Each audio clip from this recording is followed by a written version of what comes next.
everyone not to listen to what he says so much, because he's a media personality, he's a showman. He likes to troll.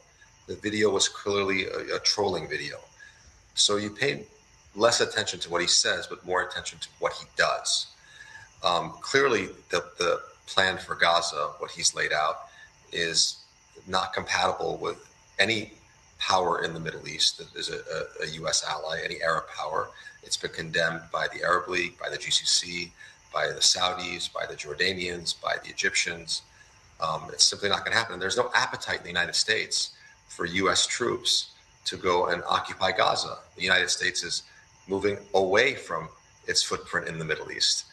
It left Afghanistan. It has only left a few troops in Iraq. It has a few troops in Syria. It's not going to invest time and money in redeveloping Gaza. I think President Trump knows that. And I think those who, like myself, who look at the Middle East and who study the Middle East, know that. I think what he's trying to do is, and I have no inside knowledge, but just based on watching him and studying him the last 8 years, is he's trying to galvanize others in the region to come up with a solution and say, well, if you don't have a solution, if you don't have anything better, this is what I'm going to do. But he has no real intention of going through with this because it's not feasible.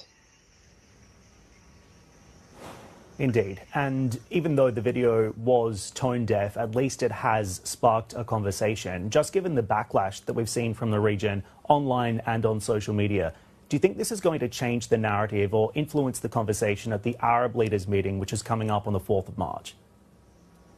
I do. I think, and it already has. I think it's sparking them to come to some sort of plan, getting together. You saw that with the Crown Prince in Saudi Arabia hosting leaders of the GCC, Egypt and Jordan in the kingdom. And I think that it's forcing the Egyptians to think twice about how they want to go about doing this, and as well as the Jordanians. In the end, the solution for what happens next in Gaza is going to come from the region and from the Arab neighbors of the region, who are also key strategic allies of the United States. And the U.S. has a role to play in that, but it's not going to be at the forefront of it. There's no desire in the United States, neither politically nor with the people, to go and occupy Gaza.